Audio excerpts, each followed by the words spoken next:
Olá a todos, sejam bem-vindos à Derivada de Konoha. Aqui quem fala é o professor Fábio e hoje estamos aqui para a nossa 16ª aula de um curso introdutório ao método dos elementos finitos, o MEF. E na aula de hoje eu quero falar sobre as funções de forma para elementos em coordenadas cartesianas genéricas. A gente vem fazendo aí ao longo do curso uma série, de aulas sobre o princípio da mínima energia potencial, onde nós introduzimos as funções de forma, tá? E eu introduzi as funções de forma em função do comprimento do elemento, tá? Considerando o elemento aí de 2 ou 3 nós. Hoje eu vou fazer um pouco diferente, eu vou generalizar essas funções de formas para coordenadas quaisquer. Então os nós podem acontecer em quaisquer pontos sobre o nosso elemento em barra. Perfeito? Então é isso. Se gostar do vídeo, não deixe de curtir, compartilhar e comentar. Isso vai me ajudar muito a continuar trazendo conteúdos para o canal. E, gente, podem comentar qualquer coisa mesmo. Eu vou ficar muito feliz em ler. Qualquer dúvida, qualquer sugestão, será um prazer responder vocês. Então, bora lá. Então, vamos para as funções de forma para elementos em coordenadas cartesianas genéricas. Tá? Então, a ideia é o seguinte. Então, vamos considerar agora um caso genérico para as coordenadas dos nós do elemento finito discretizado. Então, lembra que nós tínhamos uma estrutura, por exemplo, a estrutura em barra, nós a discretizamos em elementos, tá? Esses elementos chamados de elementos finitos. Então, nesse caso, vamos considerar que a barra é discretizada em n elementos, em elementos com n nós cada um, e em que cada nó possui coordenadas x1, x2 até xn. Então eu terei n coordenadas para cada um dos n nós do meu elemento, tá? No qual eu discretizei a minha estrutura. Então cada nó também irá possuir um único grau de liberdade. Isso daqui é porque a gente está trabalhando em uma dimensão apenas com a barra, tá? Então só vai ter um único grau de liberdade cada nó ao longo do eixo longitudinal da barra. Ou seja, teremos o 1, o 2 até o n deslocamentos para ser tratado nesse caso. Então aqui na figura eu trago um exemplo, tá, do que seria nosso elemento discretizado em n pontos. Não se limitem apenas ao estudo do elemento de barra. Elemento de viga também poderá ser discretizado em n pontos também cada elemento. Perfeito? Então, na verdade, todo problema que for unidimensional, você pode discretizar esse problema, tá? Em elementos finitos com n nós. E todo o cálculo, todo o padrão que eu vou seguir aqui para o caso estrutural, vocês podem generalizar e aplicá-lo nos seus casos, desde que o problema seja unidimensional. Perfeito? Então, vamos lá. Vamos começar por dois processo simples. Primeiro, nós vamos fazer para o elemento contendo apenas 2 nós, que é o elemento linear, que nós já fizemos aí em aulas anteriores, e depois nós vamos fazer para o caso de um elemento com 3 nós, que seria o elemento quadrático, que também nós já fizemos em aula anterior. Só que no caso do tanto do elemento linear quanto do elemento quadrático, nós consideramos o elemento de comprimento L, tá? E a gente colocava, por exemplo, no caso do terceiro ponto para o elemento quadrático, o ponto é exatamente no meio do elemento. Agora isso não é mais necessário. Depois que a gente passar pelas funções de forma em coordenadas cartesianas genéricas, as coordenadas dos nós podem ser quaisquer uma, tá? O elemento não precisa, os elementos, tá? Não precisam ter nós equidistantes, tudo bem? Então vamos lá. Então, para começar, vamos utilizar o elemento mais usual, que será o elemento linear com nós de coordenadas x1 e x2, perfeito? Então, supondo então que o campo de deslocamento é linear, por que nós vamos supor que o campo de deslocamento é linear? Porque nós estamos considerando apenas 2 nós, perfeito? Nós temos que a sua expressão vai ser dada por A1 mais A2x, como a gente já fez em aulas anteriores. Então nós vamos ter que os deslocamentos U1 e U2 vão corresponder aos deslocamentos dos nós 1 e 2, respectivamente, com coordenadas x1 e x2. Ou seja, se eu pegar a expressão 3,56 e substituir no lugar do x por x1, eu sou obrigado a obter o 1. E se eu substituir por x2, eu tenho que obter o 2. Perfeito? Então, fazendo isso, substituindo x1 e x2 na equação 3,56, nós vamos obter esse sistema 3,57 apresentado para vocês. Esse sisteminha que está aqui com essas duas equações. Perfeito? Então, se nós passarmos a solução desse sistema, então nós vamos ter essas duas constantes aqui, A1 e A2. Perfeito? A solução do sistema é bem simples, é um sistema 2 por 2, não há muito segredo na solução dele. Tranquilo? Então, passando a solução, nós obtemos essas duas constantes. Então, trazendo essas duas constantes que nós obtemos aqui da equação 3.58 e levando para a nossa equação 3.56, então eu vou substituir o A1 e o A2 pelas constantes que eu encontrei. Substituindo, nós vamos ter essa expressão que é apresentada aqui. O que eu vou fazer nessa expressão? Eu vou fazer duas coisas. Primeiro, eu vou pegar o x que está aqui, tá? E vou distribuir nessa parcela que acompanha ele, nesse coeficiente que acompanha ele. E depois, eu vou isolar o 1 e o 2. Perfeito? Então, fazendo essas duas coisas, ó, observa que aqui eu tenho o 1.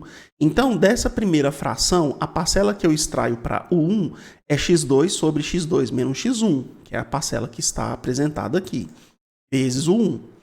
E da segunda fração, que é apresentada, vou ter menos o 1 vezes x. Então, colocando o 1 fora, né, em evidência, nós teríamos x, o 1. Então, eu tenho essa fração aqui, x sobre x2 menos x1.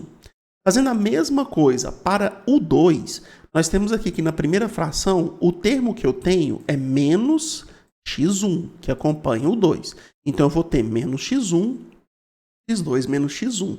Tá? E na segunda fração, o que eu vou ter aqui é o x que multiplica o 2. Então, eu vou ter x, o 2, sobre x2 menos x1. Agora, colocando o 1 aqui nesses dois termos em evidência e o 2 nesses dois termos em evidência, nós chegamos então ao seguinte.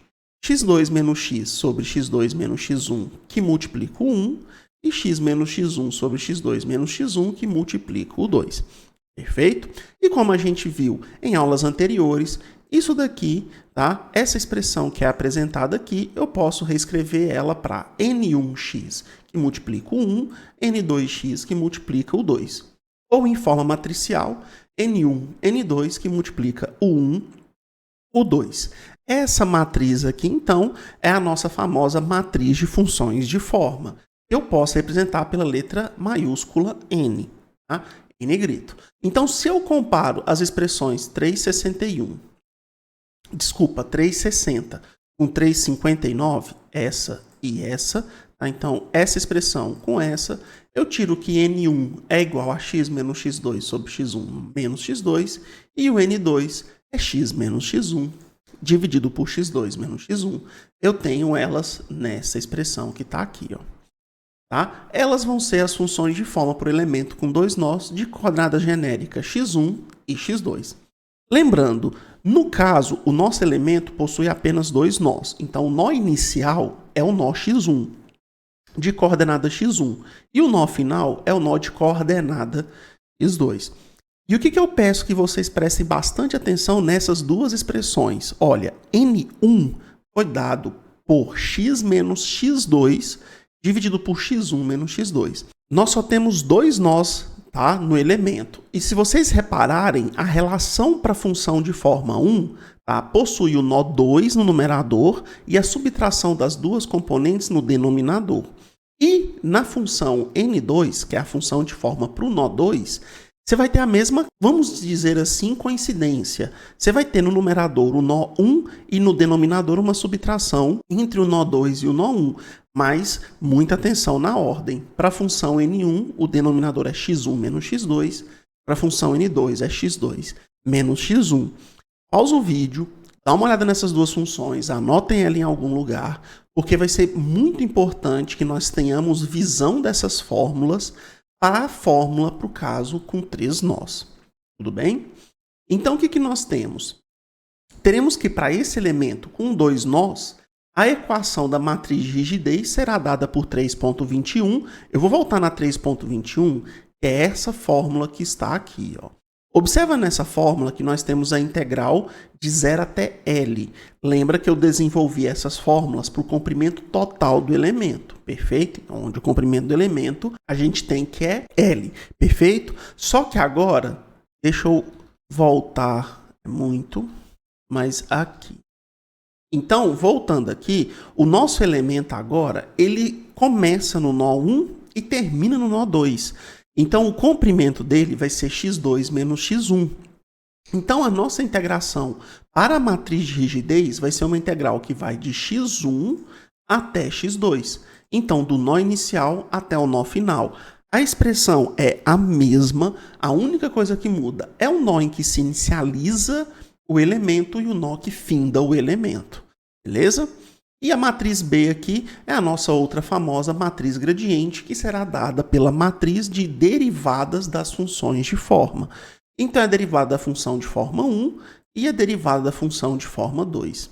Se nós falarmos que x2 menos x1 é L, vocês vão ver que vai dar menos 1 sobre L e 1 sobre L, como a gente já tinha feito em aulas anteriores aí, tá? Para as funções de forma e para a matriz gradiente. Tranquilo? Os vetores de força de corpo e de força consistente vão ser dados pelas equações 3,17 e 3,18. Só voltando aqui, as forças de corpo é dada por essa expressão e as forças de tração, né, as forças consistentes derivadas aí de uma força tracional no elemento, vai ser dada pela 3,18. O que eu quero que vocês prestem atenção? Para elementos genéricos, são essas expressões que nós vamos utilizar. Mas quando nós estamos trabalhando com um elemento em uma dimensão, nós podemos simplificar muito essas expressões.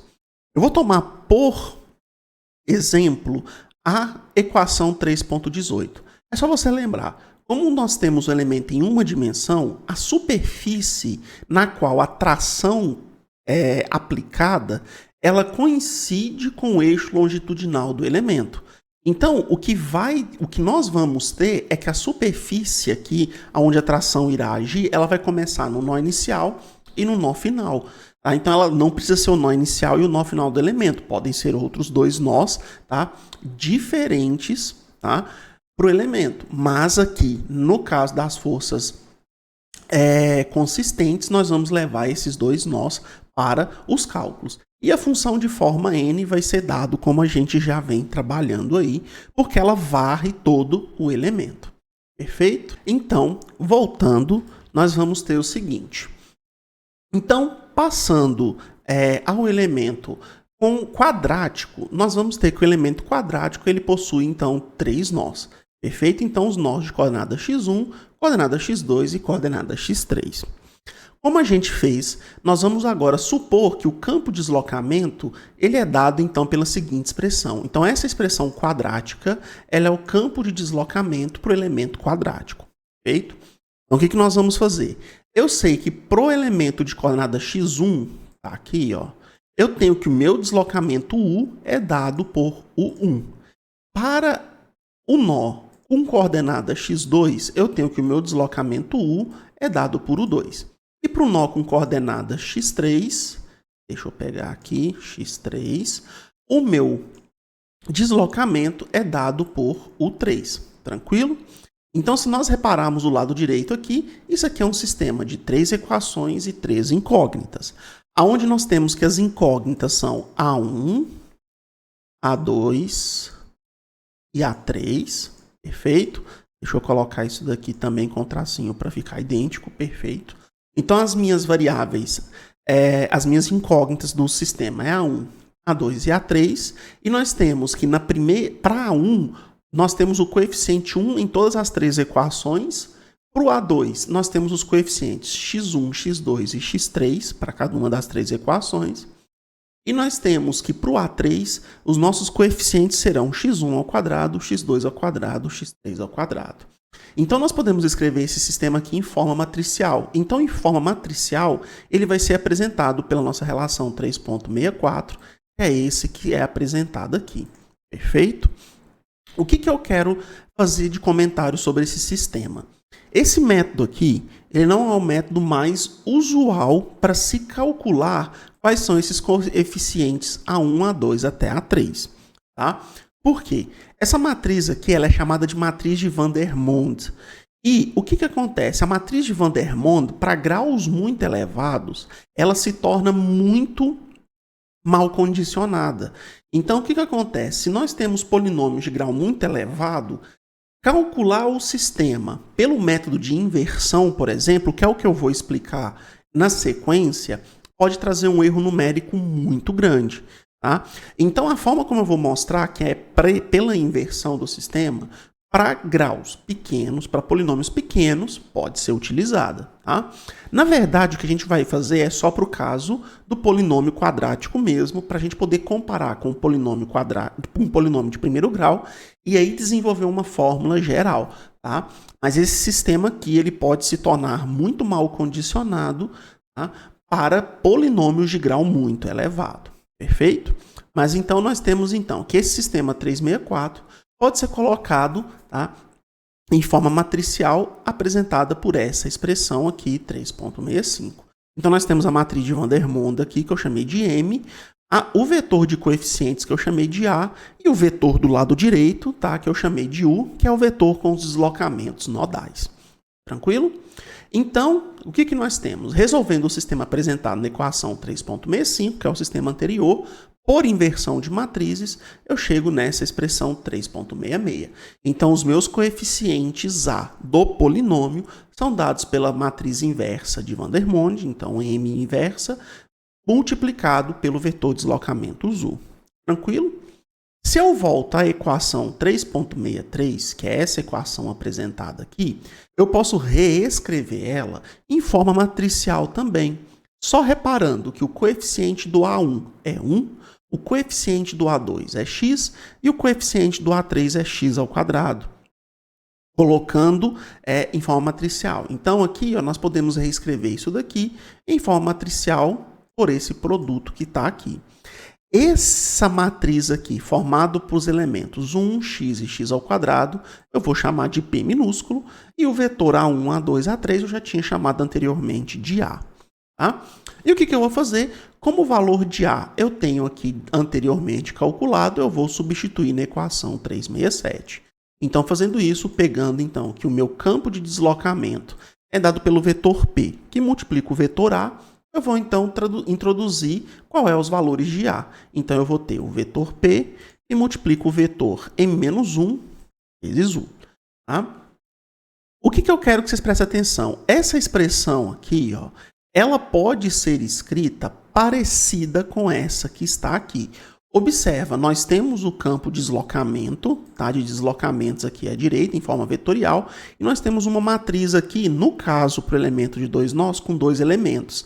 E se vocês repararem essa expressão aqui, nós temos o mesmo campo de deslocamento, deixa eu omitir aqui, nessa parte, e do lado de cá, nós temos uma matriz, perfeito? Uma matriz que é dado P, na verdade é uma matriz 1 por 3, e M-1 é uma matriz 3 por 3. Então, o resultado da multiplicação de um vetor ou uma matriz 1 por 3 com a matriz 3 por 3 é uma matriz 1 por 3. Tá? Então, uma linha, 3 colunas. Essa matriz resultante de P, M-1 vai ser as nossas funções de forma que eu vou chamar de N. Perfeito? Então, N vai ter uma única linha com 3 colunas. Em cada coluna, eu vou ter cada uma das funções de forma, tá, do meu elemento com 3 nós. Perfeito? Então, das equações 368 e 369, podemos extrair que as 3 funções de forma vão ser dadas pela relação P, M-1.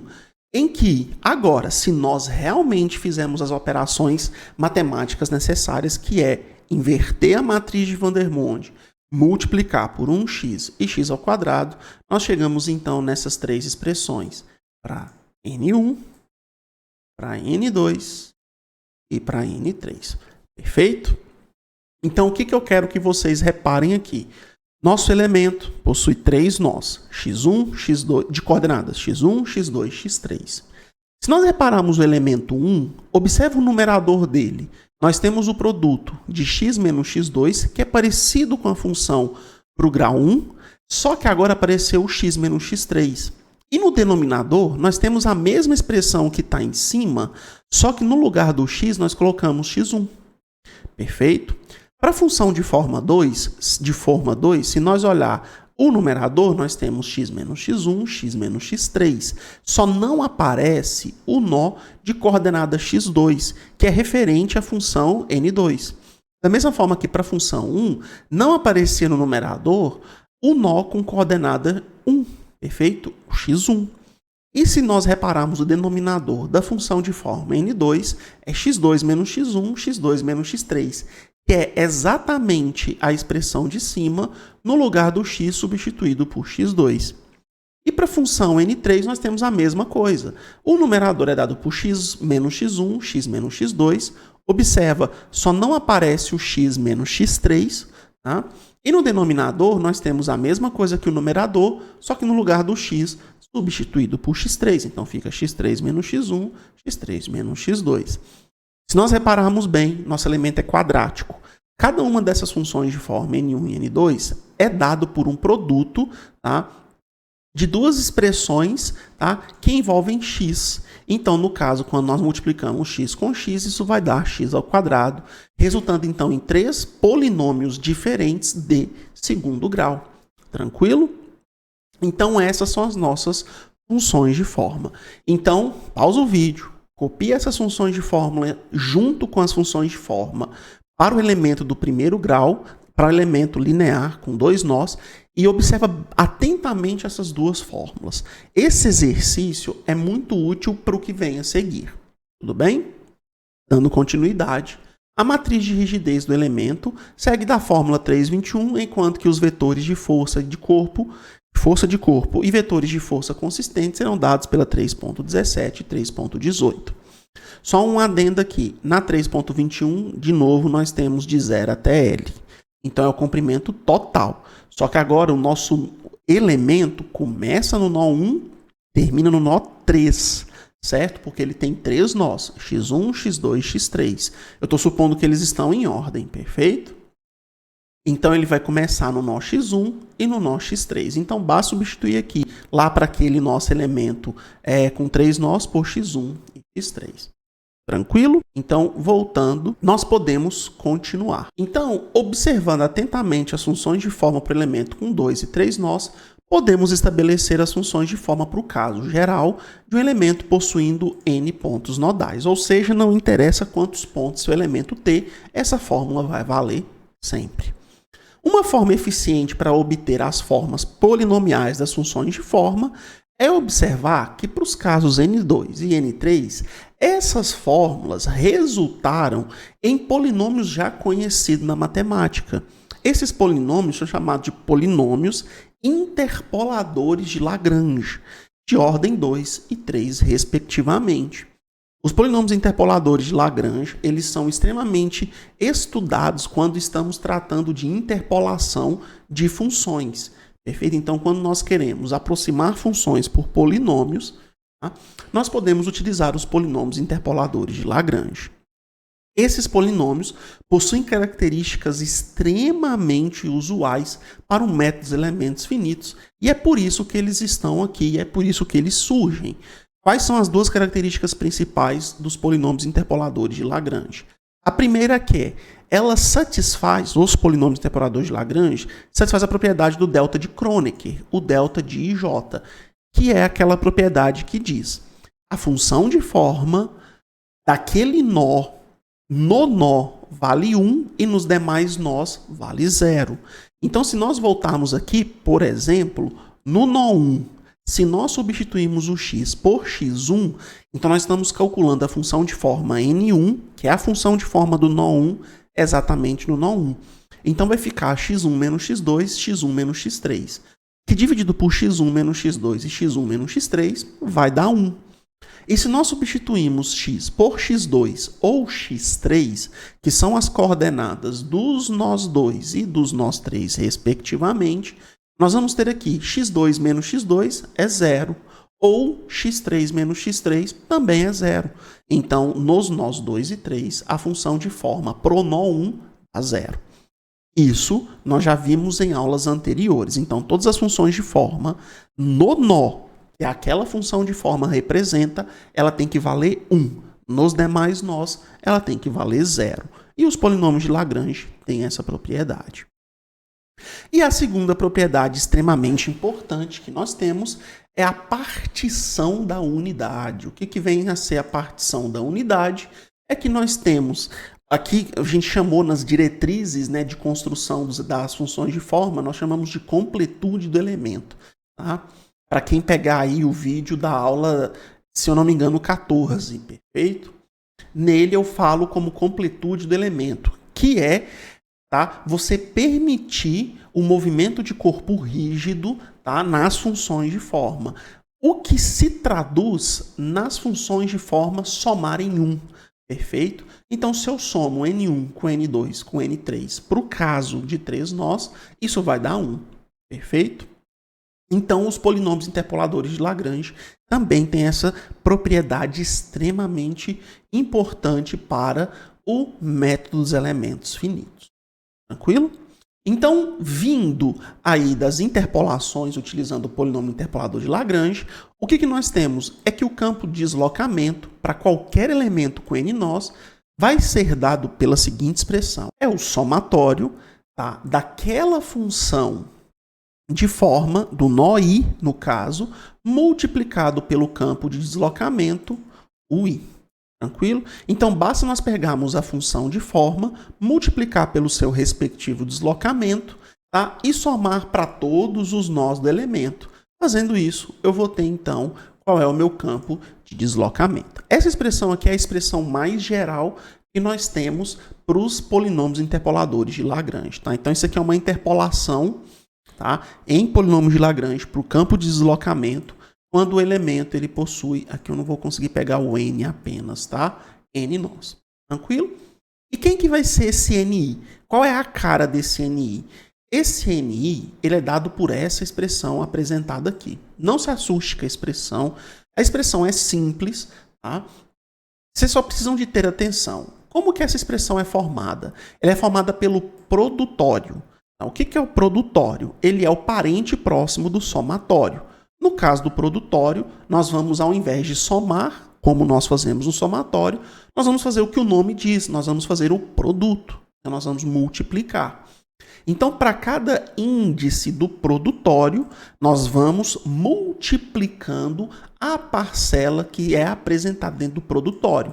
Então, por exemplo, para um i específico, ou seja, a função de forma no iésimo nó, nós vamos ter um produtório que vai do j igual a 1 até o n, excluindo o j, que vai ser igual ao número do nó que nós estamos no elemento. Perfeito? Então, j é diferente de i. E o que nós vamos ter no numerador? Nós vamos multiplicar x menos xj. Então, quando o j é 1, nós fazemos x menos x1, multiplicado no numerador, quando o j é 2, por x menos x2. E aí nós vamos fazendo isso até chegar no enésimo nó, e quando o j vale n, tendo pulado quando o j é i. E nós vamos dividir esse produto do numerador por um produto do denominador por xi menos xj. Tá? Então, essa expressão aqui, 3,72 aberta, se traduz nessa expressão que está aqui. O que você precisa prestar muita atenção? É só você prestar atenção que no numerador você multiplica sempre x menos x do ponto, x do nó que você está avaliando, extraindo ou excluindo somente aquele ponto que é respectivo à função de forma do nó. Então, se vocês repararem aqui, eu estou pegando a função ni, perfeito? Então, aqui eu multipliquei todo mundo, deixa eu apagar aqui, ó, que vai do 1 até o i menos 1, perfeito? E aí eu pulo o i e continuo do i mais 1 e vou até o n. Enquanto que no denominador, nós vamos fazer xi, que não tem no numerador, menos x1, xi menos x2, e nós vamos fazer até xi menos 1. E vamos pular o xi. Então, nós vamos fazer xi menos xi mais 1 e continuar até o xi menos xn. Pause o vídeo, compare essa expressão para os casos quando o n vale 1 e quando o n vale 2. É a mesma expressão, perfeito? Então, para o caso do elemento em n nós então aproximamos, tá, ele por essa expressão 3,71. A expressão 3,71 é a expressão mais importante dessa aula, perfeito? É a expressão que relaciona o campo de deslocamento interpolado por polinômios de Lagrange, onde NI é dado pela expressão 3,72. Tranquilo? Então, vamos fazer um exemplo onde eu vou aplicar os nossos polinômios interpoladores Lagrange. Então, vamos resolver uma barra de 4 metros de comprimento, com um módulo de elasticidade de 210 gigapascal e uma área de seção constante de 0,0025 metros quadrados. E essa barra ela vai estar sujeita a uma tração externa quadrática em quilonewton, como mostra a figura a seguir. Então, aqui nós temos a barra de 4 metros e uma tração quadrática. Então, observa que a força é dada por uma parábola aí, tá? E vai ter forças no nó engastado de 0 quilonewtons e no extremo livre, tá? Nós vamos ter, quando x é igual a 4, a força vai ser de 0 kN também. O máximo ocorre exatamente no meio, tá, da nossa barra em vão livre aí, tudo bem? Então, e ela vai valer exatamente 1000 kN, perfeito? Positivo, tudo bem? Vocês podem pausar aí e verificar que a tração vai ser suportada dessa forma. Então, vamos fazer dois casos. Vamos fazer inicialmente o caso com 3 elementos lineares de 2 nós e depois nós vamos fazer o caso para um elemento cúbico com 4 nós. Perfeito? Na verdade, o elemento cúbico ele não tem muito esse nome, não é muito comum esse nome elemento cúbico, até porque é raríssimo nós aplicarmos 4 nós, como eu vou fazer comentários mais à frente. Então vamos ao seguinte, vamos utilizar esse elemento aqui apresentado na figura da esquerda. Então observa, eu tenho 3 elementos, perfeito, discretizados da seguinte forma. O elemento 1 tem nós 1 e 2, o elemento 2 tem nós 2 e 3, e o elemento 3 tem nós 3 e 4. E as coordenadas a coordenada para o nó 1 é 0 metros, a coordenada para o nó 2 é 1 metro, a coordenada para o nó 3 é 3 metros e a coordenada do nó 4 é 4 metros. Tranquilo? Então, com essas informações, vamos separar cada um dos 3 elementos, vamos calcular as funções de forma, matriz de rigidez, vetor de força consistentes e vamos resolver a estrutura. Então, vamos lá. Então, para o elemento 1, primeiro, tá? Então, para o elemento 1, nós temos que ele é formado pelos nós 1 e 2 de coordenadas x1, 0 e x1, 2. Então, pegando a minha expressão do polinômio interpolador de Lagrange, eu tenho só 2 nós, perfeito? Então, no numerador, eu deveria fazer x menos x1, x menos x2, tá? Que eu tenho 2 nós. Só que eu tenho que tirar aquele que tem o mesmo ponto da função de forma que representa aquele nó. Como essa função de forma aqui representa o nó 1, então eu vou tirar o x menos x1, perfeito? Então sobra o x menos x2. E no denominador eu tenho a mesma coisa aqui em cima, só que substituído pela coordenada do nó em que a função de forma representa, x1. Aqui eu vou ter então, para o nó 2, eu teria x menos x1, x menos x2. Tira o x menos x2, sobra o x menos x1.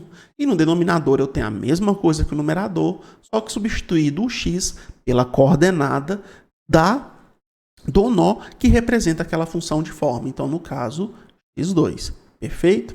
Como aqui nosso x1 vale 0 e nosso x2 vale 1, basta eu substituir seus valores aqui na expressão, eu chego nas duas funções de forma, 1 menos x e x. Perfeito? Derivando ela, nós vamos ver que as derivadas vão dar menos 1 e 1. Essas derivadas são simples, não tem segredo. E aí nós passamos à matriz de rigidez. Então, a matriz de rigidez para o elemento 1 vai ser dado pela expressão que nós vimos anteriormente, que é AE, que multiplica a integral de todo o elemento. O elemento começa em x1, termina em x2. Então, nós vamos ter que, aplicando os valores que nos foi dado no problema e calculando a integração, nós temos essa matriz de rigidez aqui. Perfeito? Espero que vocês pausem o vídeo, façam os cálculos, tá? Em forma simbólica, para ficar mais fácil, e cheguem ao mesmo resultado que o meu. E o vetor de forças consistentes vão ser dados por... Como a nossa tração ela é dada em toda a barra, então por todo elemento vai ter tração. Só que vocês vão reparar o seguinte, que do nó 1 até o nó 2 eu tenho uma parcela da minha tração. Perfeito? Então, a parcela da minha tração só referente do nó 0, nó de coordenada 0 até o nó de coordenada 1. Então, aqui na minha tração, tá, para o elemento 1, tá, eu vou ter o surgimento aqui de uma integral que vai de x1 até x2. A função de forma é 1 menos x e x. Aqui faltou um transposto, tá? Aqui é a matriz de forma transposta, igual está na fórmula aqui. Eu tirei e não me toquei disso. Tá? Então, tomem cuidado aqui. Tem um transposto vezes a tração externa. Tá? A função tração externa a gente não precisa modificar. Perfeito? Porque ela vale em toda a barra. Então, para todos os x do elemento. Perfeito?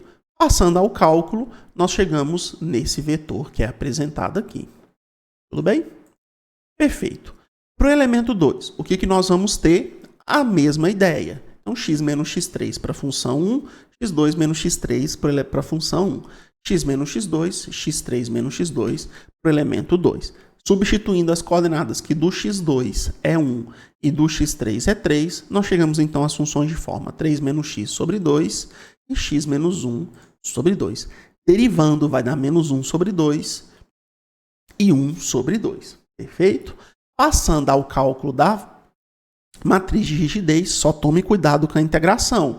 Agora o nosso elemento é de x2 até x3. Então troque os extremos aí da integração e passe a integração como a gente fez anteriormente. Perfeito? Então a nossa matriz de rigidez para o elemento 2 é dado por essa expressão. E o vetor de forças consistentes vai ser a mesma coisa, tá? Tomando cuidado agora de colocar a matriz de forma transposta, aqui de novo está sem o transposto, mas é transposto, tá? Vezes a tração, só que agora de x2 até x3. De novo, a tração não precisa de modificação, é a própria tração, já que ela é para todo x do elemento. Perfeito? Então não precisa de fazer nenhuma modificação. Então, de x2 até x3. E o resultado é esse apresentado aqui. E para o x3, nós vamos ter a mesma coisa, tá? Substituindo x3 igual a 3 e x4 igual a 4 nos polinômios interpoladores de Lagrange, nós chegamos então em 4 menos x e x menos 3. Passando à matriz de rigidez, nós temos que o elemento agora é de x3 até x4. Calculando a sua matriz de rigidez, nós temos essa expressão. E o vetor de forças consistente é a mesma coisa, só que agora com a integral para toda a superfície em que a tração está sendo aplicada, de x3 até x4. Nós temos esse vetor que está aqui. Perfeito? Então, pause o vídeo nessas matrizes e nesses vetores, faça os cálculos e chegue na mesma coisa que eu obtive aqui. Qualquer problema, qualquer dúvida, basta deixar nos comentários. Beleza? Fazendo a sobreposição das três matrizes de rigidez, tá, e dos três vetores de força consistente, e levando em consideração a força de reação no nó 1, tá, que nós vamos chamar de R1x, nós vamos ter que esse daqui é o sistema linear, então, que representa, tá, a nossa estrutura por inteiro. Então, o nosso elemento barra, tá, inteiro. Perfeito? Lembrem, R1x é uma força pontual e as forças pontuais são aplicadas separadas do vetor de força consistente. Então, é por isso que ela aparece como um vetor isolado aqui. Tudo bem? Aqui é o nosso vetor de força consistentes. Perfeito? Tá? Qualquer dúvida, volte nos vídeos 14 e 15, nas aulas 14 e na aula 15, que eu explico isso aqui em mais detalhes. Então, aplicando a condição de contorno, que é o 1 é igual a 0, nós vamos omitir a primeira linha, a primeira coluna da matriz do sistema anterior, tá? Ou seja, nós omitimos essa linha, tá? Espera aí, deixa eu tentar pegar. E essa coluna aqui. Então, esse 0, esse daqui também. Então, vai sobrar essa parcela aqui. Agora, é isso, essa parcela aqui da matriz, tá? Esse vetor, essa parcela aqui do vetor e da função aqui vai sobrar. Deixa eu tentar pegar aqui, eu acho que eu já não vou conseguir. Aqui inteira. Feito esses três aqui. Tranquilo? Então, resolvendo o sistema, nós vamos ter esses 4 valores aqui. Então, esse é o vetor de deslocamentos que nós obtivemos. Então, 0 para o nó 1 é 0, pois ele tem uma condição prescrita. 4,802 milímetros para o nó 2, 9,881 milímetros para o nó 3, 10,159 milímetros para o nó 4. Comparando esses resultados com o resultado que é a solução exata, então a solução exata para esse caso aí da tração quadrática é essa função que é apresentada, e essa função apresentada nos nós 1, 2, 3 e 4 vão ser respectivamente esses valores que são apresentados aqui. Nós podemos comparar, para o nó 2, 0,004801, então 4,802 vezes 10 a menos 3. Bateu. Para o nó 3, 0,00988, então nós temos 9,881, 10 a menos 3, também equivalentes, então bateu. E nós temos 0,010158. Nós temos 10,159 vezes 10 a menos 3, também bateu. Feito? Então nós temos aí uma grande aproximação. Fazendo um gráfico, então, nós temos graficamente esse resultado. E que vocês precisam prestar atenção nos extremos do elemento. Nos extremos do elemento, tá? Você tem que ter o valor da função exata igual aos deslocamentos calculados pelo método dos elementos finitos. Já no interior, tá, do elemento, não necessariamente precisam ser iguais. Tudo bem? Tá? Então, essa é a nossa aproximação. Perfeito? Para o caso agora, com o elemento discretizado em 4 nós, então eu vou pegar um único elemento com 4 nós, que seria a figura B aqui apresentada. Então observa, são os mesmos nós, tá? Os nós 1, 2, 3 e 4, só que agora a gente vai discretizar em apenas um elemento. Então, considerando n igual a 4 na fórmula dos polinômios interpoladores de Lagrange, e as coordenadas 0, 1, 2, 0, 1, 3 e 4, nós vamos ter que as funções de forma vão ser dadas por. Então agora vai ser um produtório de 4 termos, já que nossa função vai ser com 4 nós. Então vai ser x menos x2, x menos x3, x menos x4. Observa que não aparece o x menos x1, porque eu estou fazendo a função de forma n1. E no denominador é a mesma coisa que o numerador, só que substituindo no lugar do x por x1, ordenada referente ao nó que aquela função de forma, tá, representa. Substituindo os valores e simplificando, nós temos essa expressão, então, para a função de forma n1. Como são 4 nós, a função de forma tem que ser cúbica, perfeito? Então, o polinômio que é aproximado por 4 nós é um polinômio de terceiro grau.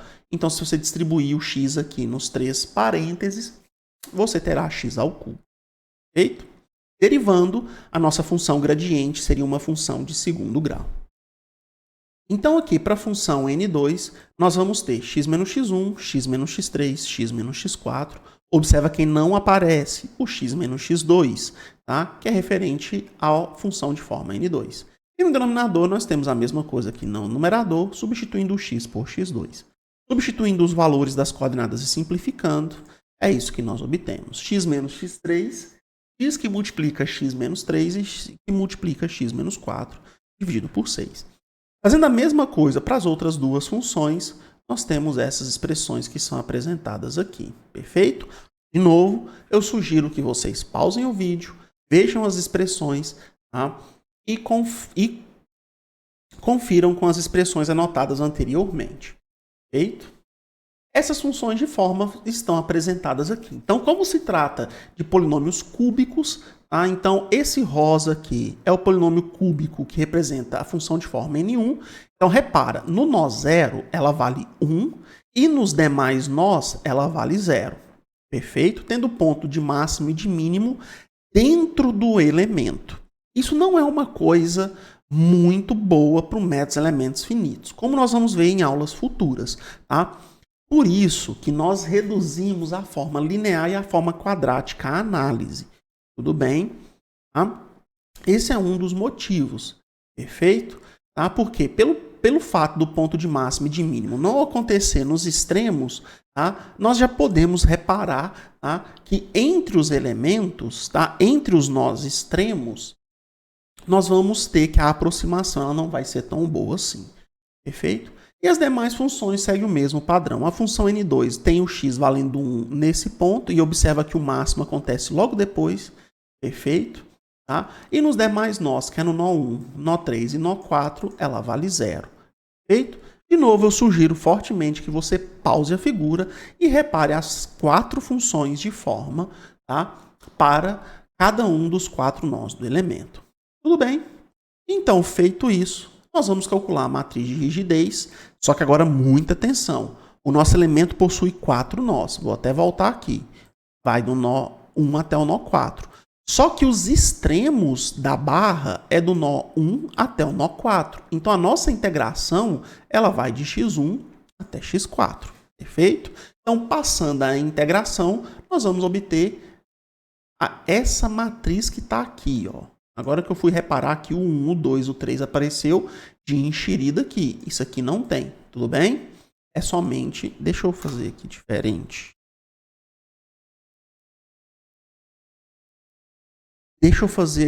Deixa eu apagar isso daqui. Então, isso daqui tudo não tem. Perfeito. É só essa parcela que é apresentada aqui. Então, essa é a nossa matriz de rigidez. E o vetor de força consistentes vai ser dado pela mesma matriz. Lembrando que aqui é a matriz de funções de forma transposta. Observa que na anterior é transposto, eu esqueci de colocar. Mas agora a tração é em todo o elemento. Então, vai de x1 até x4, perfeito? Passando ao cálculo dessa integração, nós chegamos nessa expressão que está aqui. Tranquilo? Então, agora, montando o sistema, agora sim aparece o 1, o 2, o 3 e o 4. Tranquilo? Nós temos a reação também apresentada, o vetor de forças consistentes e a matriz de rigidez. Então, aplicando a condição de contorno prescrita 1 igual a 0, omitimos a primeira linha, a primeira coluna da matriz do sistema anterior. E resolvendo o sistema, nós encontramos que o U vale isso que está aqui. Tranquilo? Como é de praxe, nós vamos reparar que o 1 e o 4, que são os extremos do intervalo, são exatamente iguais ao exato. Enquanto que os demais, o U2 e o U3, não necessariamente precisam ser iguais, já que eles são meras aproximações, tá, que nós supomos do campo de deslocamento ser cúbico. Tá? Então, o campo de deslocamento, como nós podemos ver pela expressão exata, ele não é cúbico, ele é de 4º grau. Nós temos um erro aí. Se por um acaso o deslocamento exato fosse um polinômio cúbico, aí sim os nós internos seriam iguais aos nós exatos. Perfeito? Mas coisa que não vai acontecer nesse nosso exemplo. Então, fazendo um gráfico, nós temos aí, ó. Nós temos então aqui os nós extremos sendo iguais, tá? E os nós internos não. Mas observa que o erro é muito pequeno, tudo bem? Então, nós temos uma excelente aproximação já com um polinômio de 4º grau. Perfeito? Agora, por que seria sugerido, ao invés de utilizar um polinômio de 4º grau, utilizar mais elementos discretizados, tá? Só que de graus inferiores? Por 2 motivos. Primeiro, pelo recurso computacional, tá? Porque implementar essas funções de forma gera um pouco de trabalho. Tá? Vocês vão ver isso quando a gente passar a integração numérica, perfeito? Onde nós precisamos calcular essa integração numérica aqui. Então, nós vamos ter um certo trabalho por conter mais nós, perfeito? E em segundo, é porque com mais elementos, eu vou ter mais nós que aproximados pelo método dos elementos finitos são iguais ao exato. Perfeito? Então, esses são os 2 motivos que nós poderíamos colocar em voga, utilizar mais elementos com menos nós do que algum número de elementos, tá, com mais nós. Perfeito? Então é isso, gente. Espero que tenham gostado do vídeo de hoje. Se gostar, não deixe de curtir, compartilhar, comentar no vídeo. Isso vai me ajudar muito mesmo. Perfeito? E eu estou aí para qualquer dúvida que vocês quiserem tirar.